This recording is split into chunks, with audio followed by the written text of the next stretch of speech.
we're doing it. We're live. Oh, we're live. Okay. Yeah. No swearing now, Jordan. Hi, everyone. Welcome. Good morning to those of us in the U.S. I'm excited to be here. It's been a while. We've had other people hosting and joining because just timing-wise, it hasn't worked out. So I'm excited to catch up with everybody and hear how things have gone. So welcome to everyone who's joined us. If you don't know, if you are not familiar with Thoughtbot, we're a product design and development consultancy, and we help people at many different stages of the product lifecycle build and improve products and teams and many more things. We also have an incubator program, which is what we'll be talking about today, where we take a founder or founders through an 8-week program to help them validate their idea or invalidate their idea through a ton of market research, customer discovery, and initial sort of product planning and technical feasibility research. So that's what we've been doing for the past 8 weeks with Danyelle and Dionna, the founders of Womanish. And we just wrapped up last week, which is both exciting and sad. Yeah. Oh, good. It worked. How did it work for me? Yeah. Yeah. So yeah, I'll let you all introduce yourselves and then we can sort of kick off the discussion. But that's sort of where we are here in this stage of this incubator. If you have any comments or questions for this team, please leave them, send a comment. We'll try to answer them like as is. This is very much just a casual discussion. And we'd love to hear from you. So yeah, Jordan, do you want to tell the people who you are? Sure. I'm Jordan Bonds. I'm in Boston, Massachusetts. I'm the director of product strategy, a director of product strategy at Thoughtbot, and kind of head up the incubator effort here. I am a 2-time founder myself. I've been the head of product at 2 other early stage startups. So this is my fun little corner of the universe. And yeah, that's me. Not your first rodeo. No, alas. Hey guys, my name's Danyelle. I'm one of the co-founders of Womanish. I am based in Chicago, and I am the chief operating officer and have a strong background in events, experiential, and marketing. Hey everyone, my name is Dionna Gray. I am the other co-founder of Womanish. I am the Chief Executive Officer of Womanish, and my background is in growth acceleration and marketing. Awesome. So when we do these final catch-ups, live streams at the end of an incubator program, there's one question that I like to ask, and it's to Jordan, really, what's been the biggest difference in this session versus we've worked with 4 other companies before Womanish and had 3 other sessions. So, talk to us a little bit about what's been different. What's sort of stood out to you?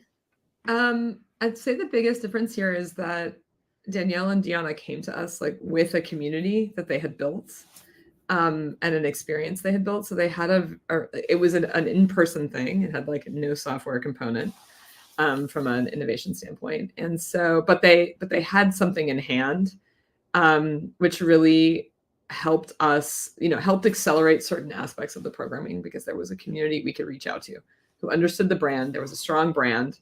So we had that to work with. And then we had a community of folks who were super responsive. So we reached out with a survey and with interview requests, and people were really great about responding to those, which helped I would say, accelerate some of our discovery efforts in a way that was like just super interesting and helpful. So that was kind of the biggest. Every company comes to us with a different combination of stuff in hand, and that was, I think, super interesting and helpful for focusing some of the efforts, because often we have to help people figure out how to build that alongside of figuring out how to serve the market with software. So that was really great. And Danyelle and Dionna also, everyone that comes to us typically has done some version of entrepreneurship on some level before. It's like almost everyone we've worked with so far has some, experience. Again, it's maybe not founding a tech startup. In fact, I don't think it, in one case, no, 2 cases it has been. But so folks come with some notion of this, but Dionna and Danyelle had really built something special and fast in tough circumstances, building an in-person event during a pandemic. Like,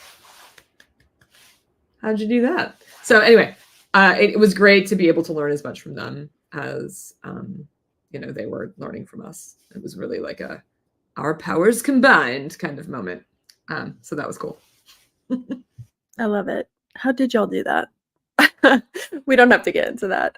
That's probably a whole other, like an entire live stream or podcast.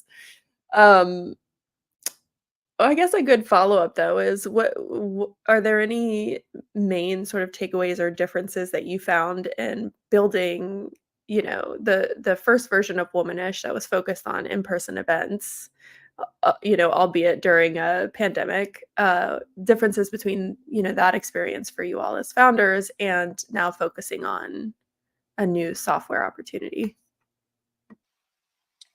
Yeah, I think this was really, we had been talking about this for a while about how to scale the business and figuring that tech was kind of like the best way to do that. So it was really interesting trying to figure out the best way to do that, like what was going to be our unique value proposition. I think like what Jordan said, what was helpful for us is that we already had a community we can kind of like tap into and understand their pain points and kind of create something based on our community responses versus kind of like pulling something out of the blue, I think was really helpful for us. And so we're excited about like being able to scale it and into nationwide instead of like just being in Chicago or just being in Atlanta, but being able to like serve hopefully like millions of women, one day as we expand our community. And so the software portion, since we're not technical, has definitely been a learning experience, but we had previously worked on an app before too, before Womanish, and so, it was kind of like getting back into our tech bag a little bit, and kind of, relearning a lot, so it's been a really good experience, definitely. Yeah, I was going to add that before we actually started the physical space of Womanish, we had actually we were working on an app, and you know it wasn't the easiest for Danielle and I because it's not our background, and so um, just having you guys, be able to like walk us through the process of, how to, ramp up has been really instrumental and really amazing. So thank you guys so much. This was so much easier than the last time. Um, Tell us more about that. Like what aspects of the programming made it easier? What sort of things have you come away with now, having this experience versus I forgot that y'all had worked on an app before that. I think the biggest thing was like, before even building something, like getting survey responses and like trying to, because I think sometimes as founders, you build something, but you haven't actually talked to people yet before you built it. And that was kind of me and Deanna's thing. We just like wanted to build something and we really didn't know if people even wanted it. Like we just were like, let's do a thing. And then we also like outsourced like through Upwork and stuff. And that was just like a costly endeavor versus like testing the prototype how we did, like being able to like use Figma and like create screens and see how people respond. that would have saved us a lot of headaches if we knew that last time. Before even like spending money on like, developers like actually testing out screens and like playing around. Like, I mean, that really just blew my mind. It's like, wow. I was like, wow, you could do this before you spend any money. I mean, that was life changing. So that was, I think, our biggest mistake last time is like, we're like, okay, we had like a layout and we're like, okay, had someone build it and then they got it wrong and we have to keep doing iterations and we hadn't even tested at anybody but ourselves. So it was just like, yeah, a process. But this was just, you Are guys like you really had listening it out streamlined. there, founders? Are you listening? You don't have to build anything. Literally, like biggest Before takeaway. testing, like, is anyone gonna want it? It's a new day. You can just prototype it. Figma is very detailed. It can get the idea across. Well, Yeah. it's interesting because you both work in product and in tech, or at least adjacent to it, right? And we've, I guess because we're in it, day in and day out so much, like it's sort of burned into our sort of thinking and philosophy around this, obviously. But there are many founders that, you know, they're even like second time or multiple time founders. And that sort of concept hasn't really sunk in yet. And I wonder if it's just about I imagine the programming helps to create this like repeatable thing. You're almost building a habit. It's less like this new philosophy that you have to adopt. You're like doing the things while you're also sort of changing, how you think about early stage product in that way. But it's good to hear. If anything, like that is such an important takeaway that, that's really good for our Well, team. and even, yeah, like what you were saying, Dawn, even multiple time founders make this mistake still. And I certainly, as a first time founder who was coming out of an engineering background, what I knew how to do was build. But you all are non-technical, but this bias affects us all, which is just like, oh, I have an idea. I should just go build a thing, without thinking about, are there ways I can validate this without doing a lot of work first? And it's not that, I think a lot of folks, and certainly this was true of me, I think at my core as a first time founder, I was like, I'll just build it because you tell yourself all kinds of stories like, well, no one will be able to get the idea unless they can actually use it. Nope, that's not true. Like, like, what if I find out nobody wants it? I also kind of don't want to find that out, right? And like, what doing this process helps people understand is that it's not a binary, like this idea or nothing. What you learn from folks while you're working is, and again, I say it over and over again, we haven't solved all the problems. So you might have been going after a problem that people don't feel like they have, or they don't have it in the way that you were thinking, or they don't have it in a way that the solution you're proposing solves. That's okay. They're gonna have other problems, first of all. And second of all, there's a million ways to solve problems, right? Like, so doing this low lift thing where you iterate through designs or just conversations means you don't end up in the sunk cost fallacy of having a thing you built that you're very attached to. I mean, we even get, I mean, I say you, but I mean, we get attached to even a prototype. We get attached to a spec.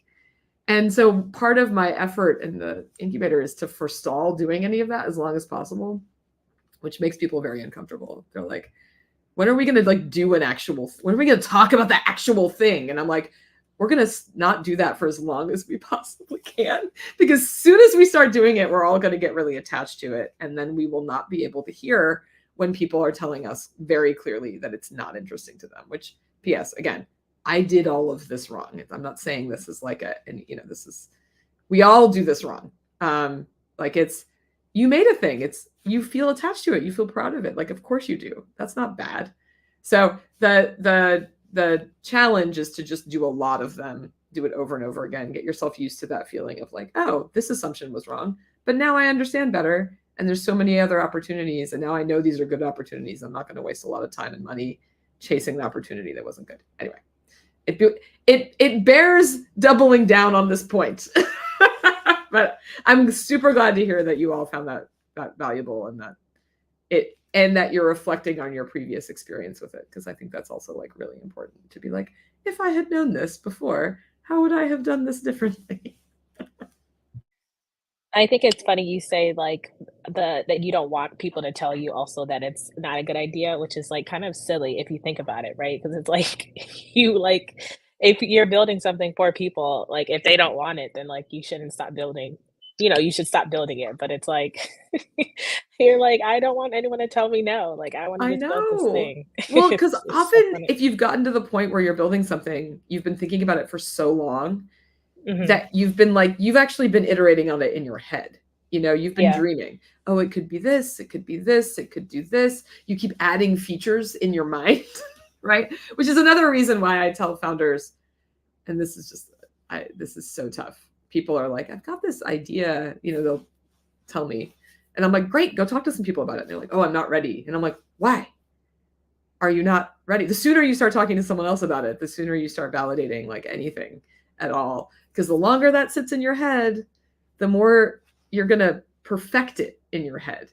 And then it's even harder, right? Because you go to someone to build it and they build it wrong. And you're like, no, that is not the image of the thing I had in my head that I've spent the last year perfecting. So the only way around that is not to address it at the end where you're telling someone about the idea, but to address it at the beginning. Start talking to people about it as soon as possible and start iterating with the world. Iterating alone in your mind is probably not. There are some narrow cases where that is useful. Like maybe if you're writing a novel, or I don't know, if you're Einstein. I'm not Einstein and I'm not writing a novel. So it is better to get the thing out of my head and into the world, talking to people about it sooner rather than later.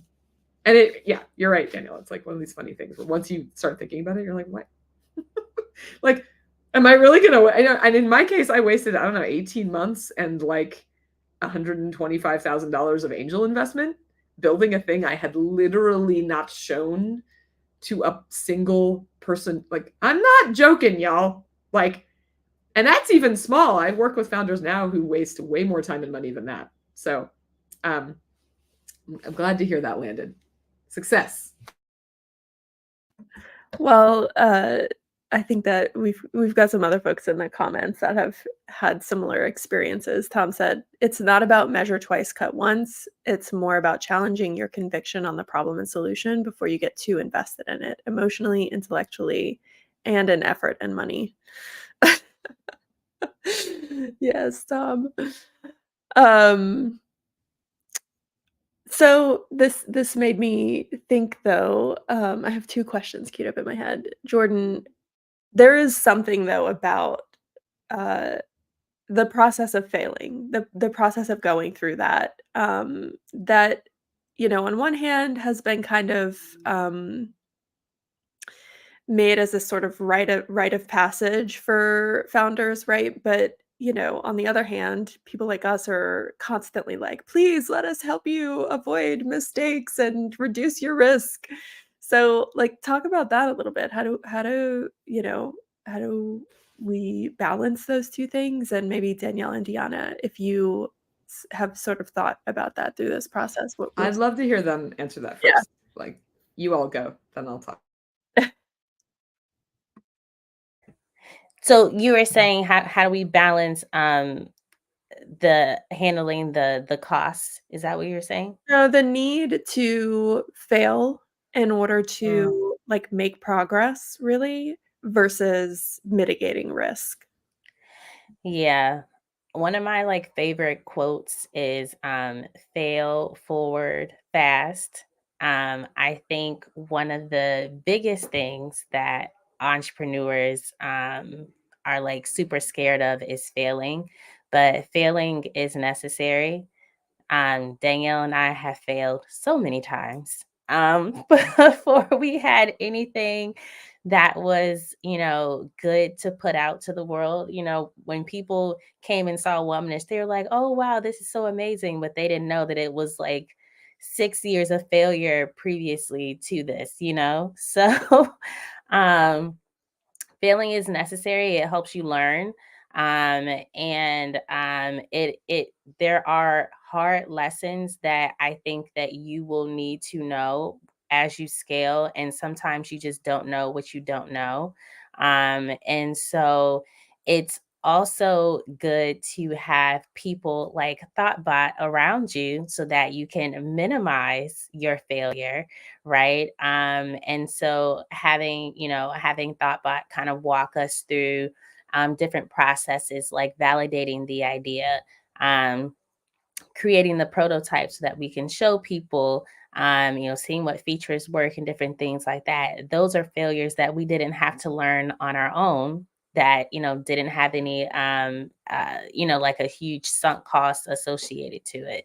So, failure is good, failure is necessary, but you also want to ensure that you minimize your failure by having, um, consults like, ThoughtBot or mentors or et cetera. So, yeah.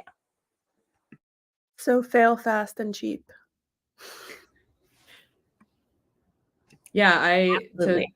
to pick up that thread, I think it's a useful metaphor to think about the scope of so what we do in the incubator and as a company is try to help people fail sooner, smaller. What you don't want to do is not fail, is forestall failure so long that you've built up something so big that a failure will constitute like a true catastrophe, right? And the metaphor I think of for that is like what failure means to a 2-year-old is very different than what failure looks like to a 30-year-old. And wouldn't you rather fail as a 2-year-old, get used, like, you fall, you pick yourself back up, people around you to help, like, oh yeah, that you skinned your knee, that's okay. That happens sometimes. It's all right, right? Those little failures build you into a resilient person that you're sort of building lessons on that. Imagine if you did not fall or fail ever until you were 30. That first failure would be epic and catastrophic, right? So like we don't do that with people, and we shouldn't do it with ventures either. So like what we do as an example, part of the incubator is this exercise we do with folks around market discovery called the market segmentation exercise, where a big failure mode that I have personally perpetrated and that I see a lot with founders is picking the wrong market to address early on. Wrong meaning it's not a good market opportunity, but you're just so focused on it that you don't explore any other groups of people you might address, et cetera. So the way we get around that, again, is not by not addressing the market, which is what a lot of founders are like, I'll just pretend it doesn't exist and it'll be fine. Instead, what we do is we diversify addressing the market. We brainstorm a ton of different people, market segments, personas that we might address. We discuss the pros and cons of addressing each of them. How proximate to them are we? How much do they have this pain point that we're focused on? How much are they willing to pay for software? Just like a bunch of things. Some standard, some unique to the situation that we're working in. And then we score them and we sort the list, and then we're like, great, now we have options. Let's go with the first one. But we acknowledge we have a list. If the first 5 of them fail, it's fine. We have other things to move on to. And that's how you defray risk, right? Is by bringing the failure closer and smaller. And iterating through it as quickly as possible, which is, Dionna, exactly what you were saying. Like fail forward fast is absolutely a great way of thinking about it, which is like your failures need to teach you things. If you just fail and there was no takeaway, that should be scary. But like having options is what, so we do that at every level, right? With the market segment, with the pain point, we're also listening for lots of pain points. And we sort through them. Which ones are the strongest? Which ones are people already trying to fix with something that they are hopefully already paying for? So we know that there's money for that pain point, right? And then what are all the ways we could address that pain point? Let's not just do one. Let's not craft some perfect piece of software in our minds. Let's come up with a ton of solutions we could bring to that. And then do the same process. Which ones are the best? Why? Which ones can we test quickly? Sort them, test them. Again, the first few are bound to not be correct, but just like Dionna, you said, you don't know what you don't know, right? And so perfecting a thing you don't know anything about makes no sense. It might be a failure. Get it to good enough to test, figure out how it does. And, again, when you expect failure and you've given yourself a list of things to do when something fails, it doesn't feel like that big of a deal. Oh, first market segment didn't work out. That's fine. We got a whole other list here. And again, we haven't solved all of humanity's problems. So every time you talk to a market segment, it's just this explosion of pain points because you are asking them about their lives. What's the best thing about your job? What's the worst thing? And when you ask people what's the worst thing about your job, they will tell you. They'll tell you in detail. They know what the worst thing about their job is, and they're happy to talk about it. This is kind of reminding me of a scene from a show I was watching last night. There's this new popular show on Netflix. It's kind of intense called The 3-Body Problem.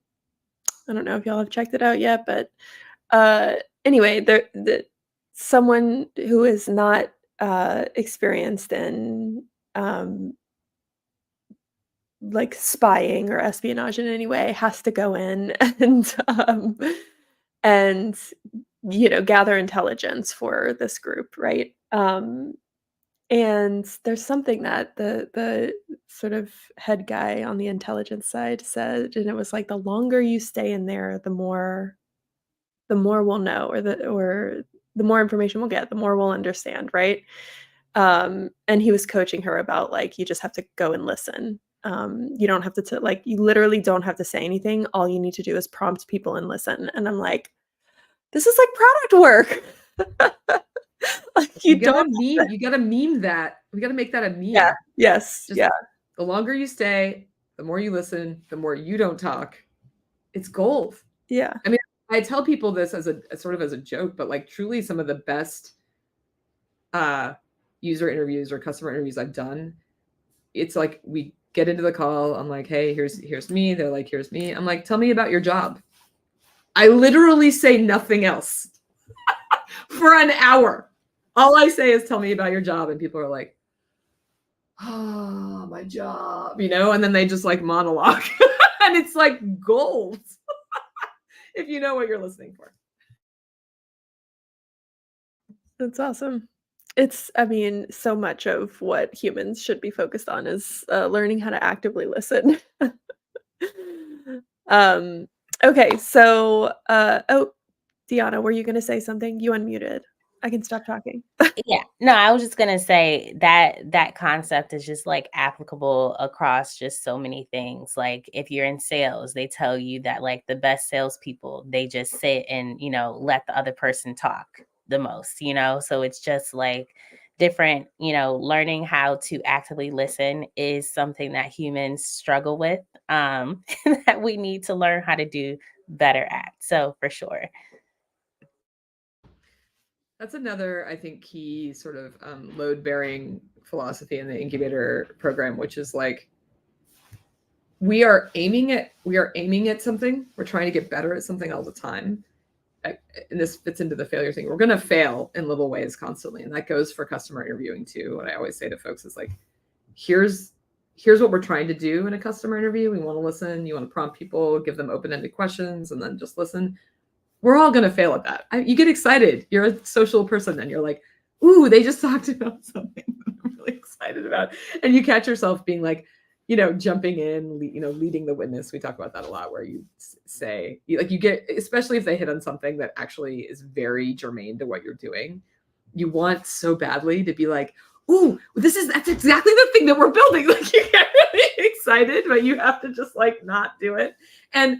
And you're it's no conversation's gonna go perfectly. It's okay. As long as you're getting better at it every time. And as long as you got something valuable out of it each time, cool. And so it's not I think a lot of folks are like early on in this process, they'll come out of a customer interview and be like, or they'll reflect on the ones they did early in the process based, compared to later. And they're like, oh, I did those all wrong. And they're sensitive to the missed opportunity, right? Every conversation is an opportunity to learn something from your market. And so it's really coming from a place of I had a person sitting there and I could have been listening to them, but instead I was like, blah, blah, blah. It's okay. You got to learn that from doing it. And I think there's no better teacher than actually doing it wrong and then doing it right, or seeing someone do it right and be like, oh, wow, have I been nope, haven't been doing that right. So it's like, again, it's like you want to be getting better with the understanding. I do this shape because I always think about it like, this is so nerdy. Sorry. If you all remember trigonometry, anybody? The concept of an asymptote. So it's like a line on a graph that is constantly approaching a certain number, usually like the axis, but it never touches it. I think about that all the time with getting better at something. You're never going to be perfect at a customer interview. You're never going to have a perfect customer interview. That's okay. But you just need to be getting better. The trend needs to be that you're getting closer to that, with the understanding that there's not perfection. But that's true of any of this work. It's the same at the macro level with like each of the startups that you do. And like, it's great that you all have had the experience of trying to build software and then be like, okay, cool, learned some things, mostly what not to do, but that's still good information, right?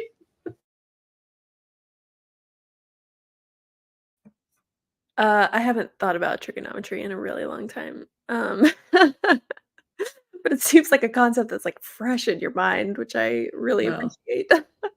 This is just, I love math, but like didn't pursue it ever. I don't know. I feel about it like I think I'm like an enthusiast. I find it like really compelling, but I don't actually want to like do it.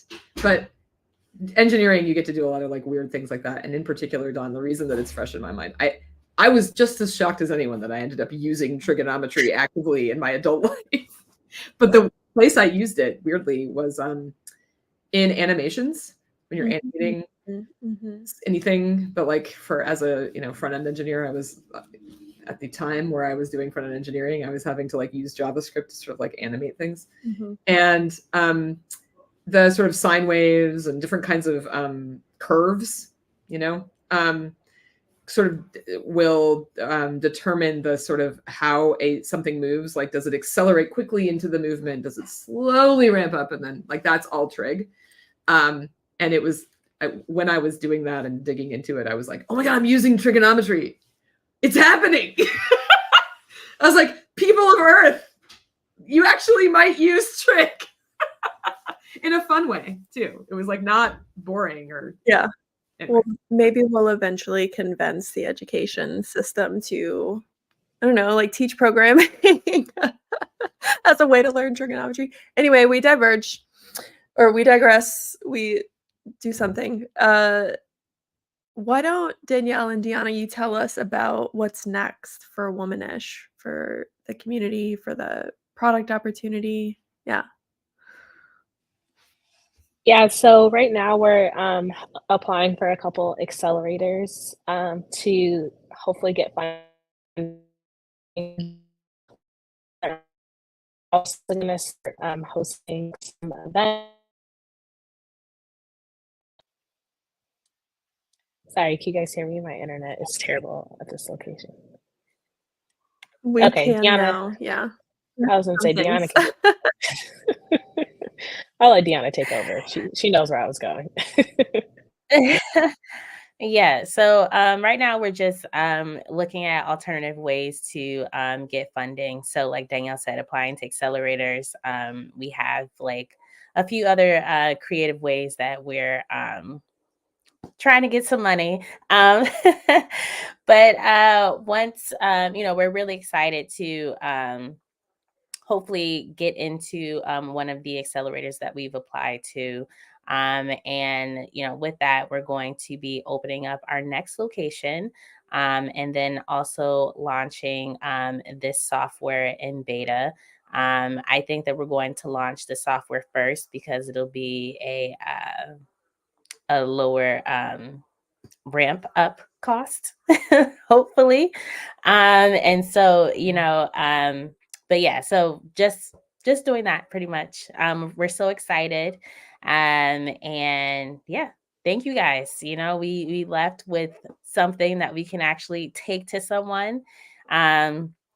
that we know that it will be hopefully built correctly, based off of, what Danielle and I have done previously, what not to do. And then, we also have you guys as well, just to touch base with. So, this has been very instrumental in helping us develop our software. So thank you guys so much.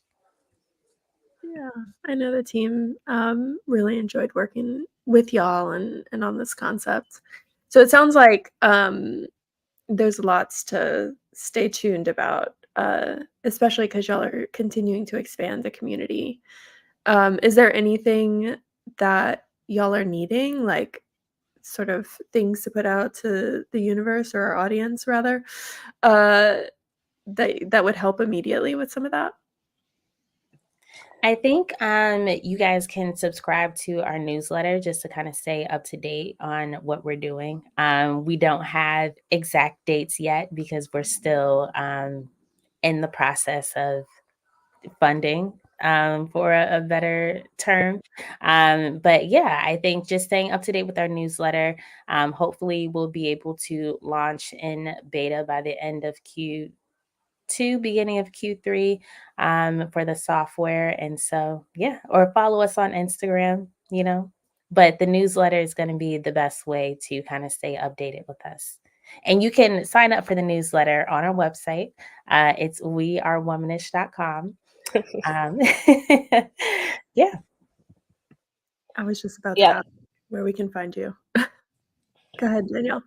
like Deanna said, we're super excited to continue kind of testing the prototype and talking to our community. I think we're not going to stop talking to the community just because we're not in the accelerator anymore, but I think it really gave us a pathway to like reiterate on like the prototypes and like I'm definitely going back and listening to all the interviews. I feel like all the interviews, we got so many like good features that we can add and things like that. So really like taking time to go back through the accelerator and everything and like really, creating a plan for moving forward. But that's what we're really excited about going into an accelerator that will give us capital to kind of like start, testing and building out things like that. So yeah, we're excited and hopefully a lot to come. Well, and now y'all are a part of the Thoughtbot Incubator community, so we're going to be keeping in touch, and of course, celebrating any like milestones that y'all hit going forward. Jordan, were you gonna say something? Okay. um, yeah. Well, we're really excited, just to watch y'all continue to grow, the business and evolve the business and incorporate more and more um, product thinking, product, to expand, to your existing community and build more community. So, um, and I know the team had a wonderful time working with y'all over the past 8 weeks. I cannot believe it's already like, I was literally just here a few weeks ago kicking this off with y'all. But a lot has happened, both for Womanish, and there's a couple of things that we have going on that I wanted to make sure I shared with everybody. One of those things is that, um, we're kicking off a workshop series I wanna make sure everybody knows about. Uh and I think that's kicking off next week. Jordan, do you wanna maybe give us a few details so that I don't mess that up? Yeah, it's kicks off a week from today.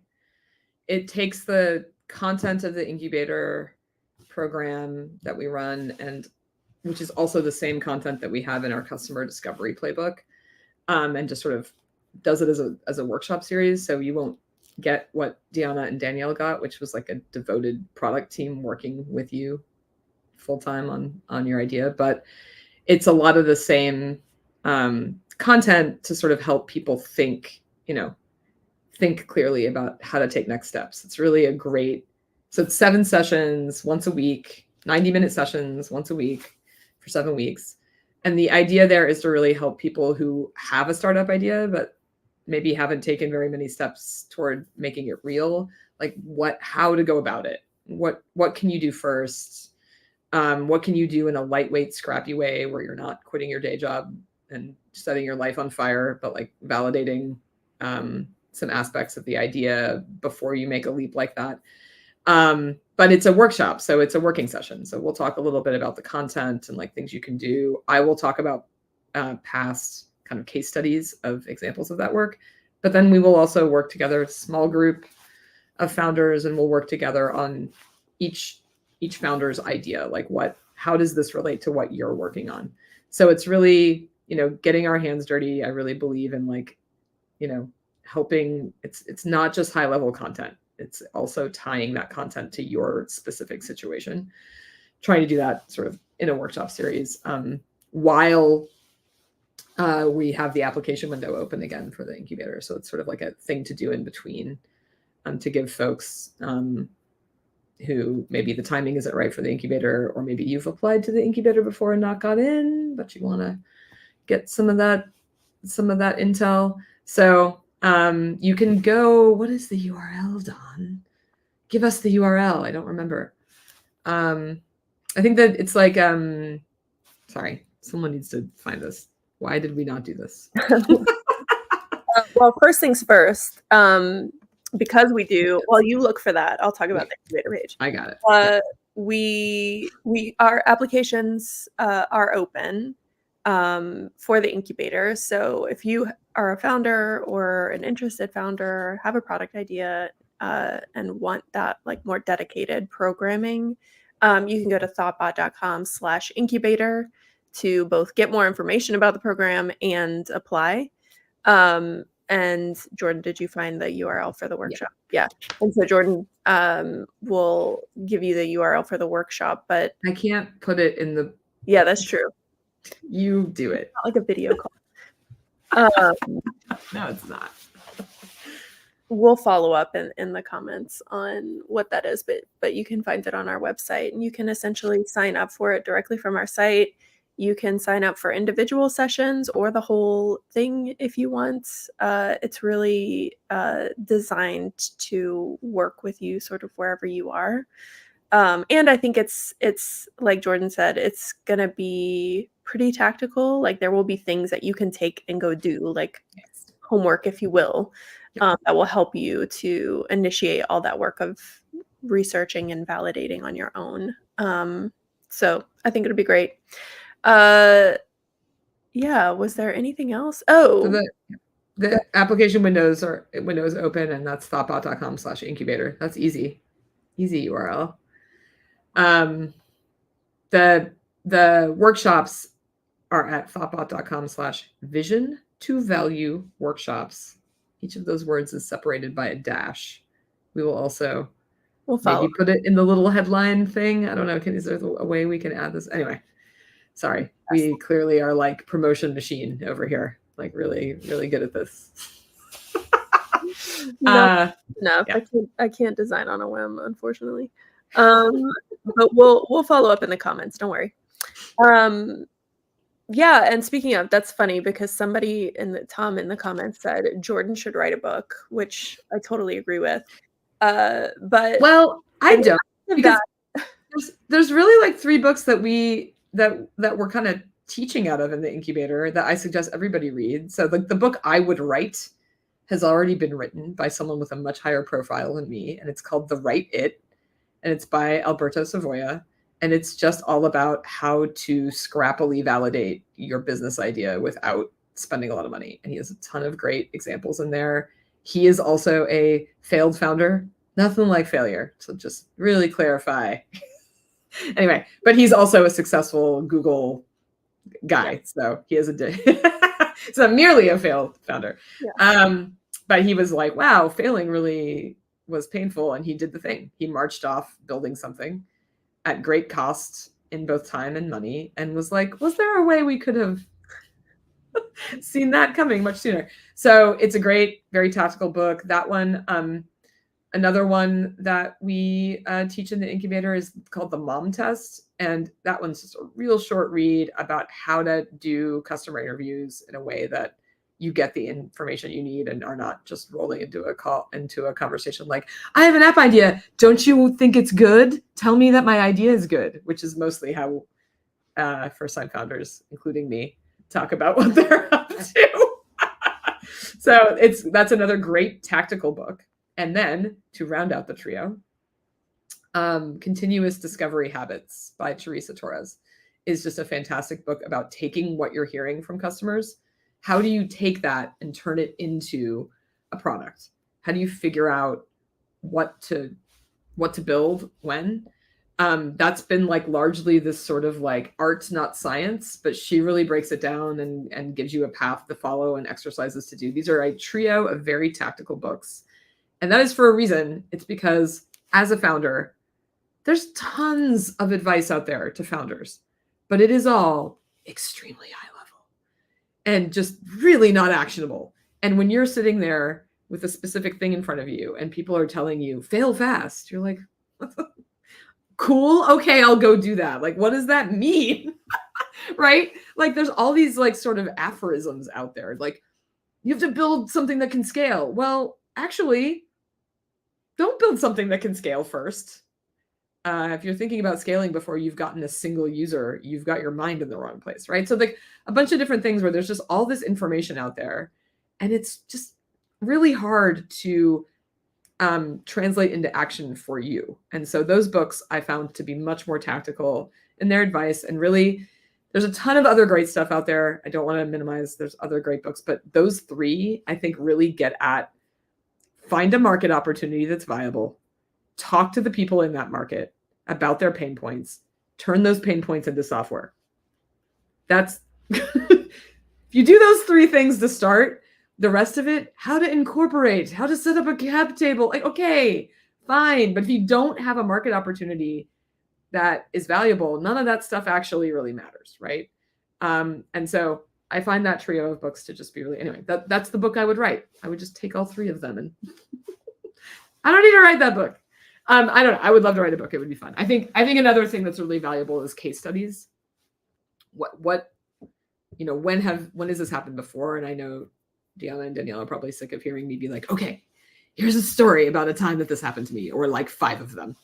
But really that helps you kind of, my whole thing is like the high level philosophical stuff is useful, but not without being able to tie that to real world situations. Like, how did this play out?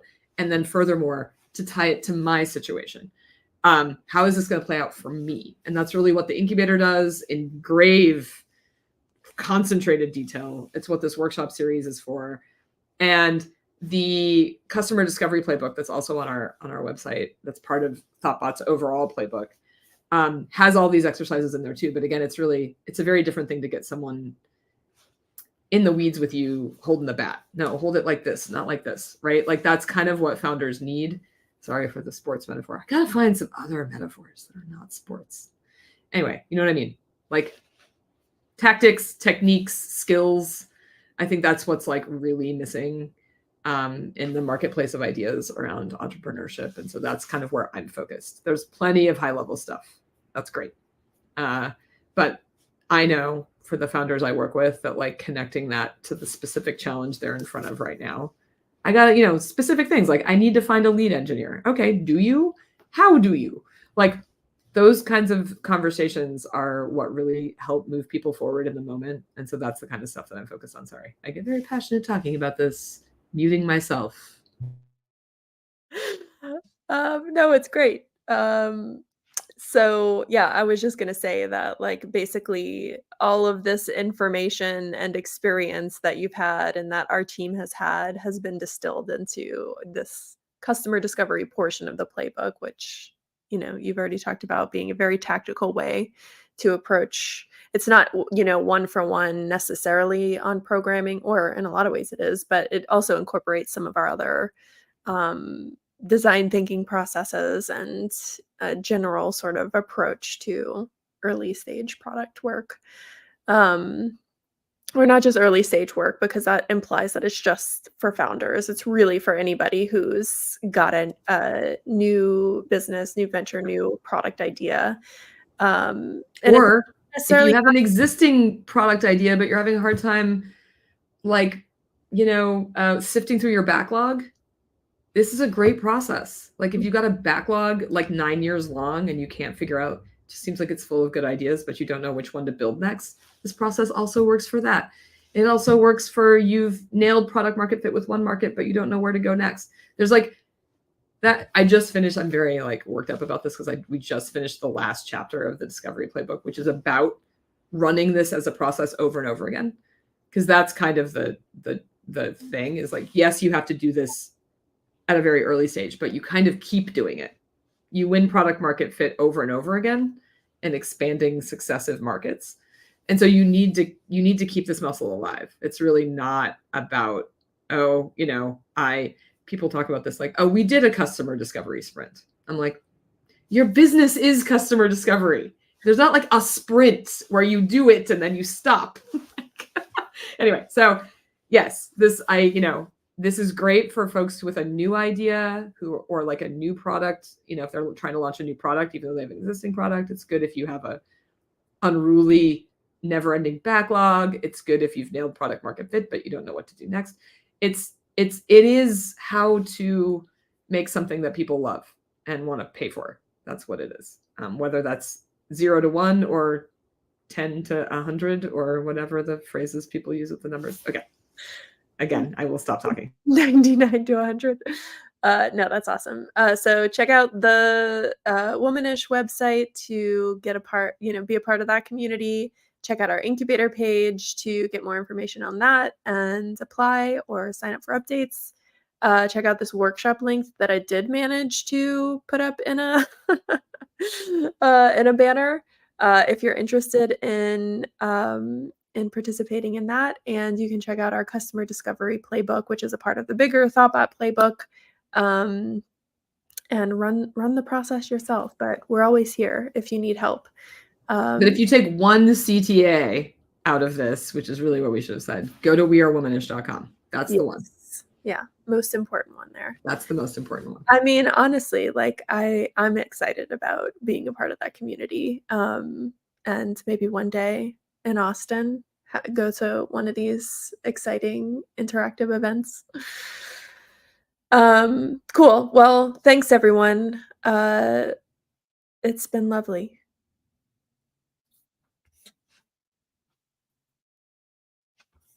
It never works for me.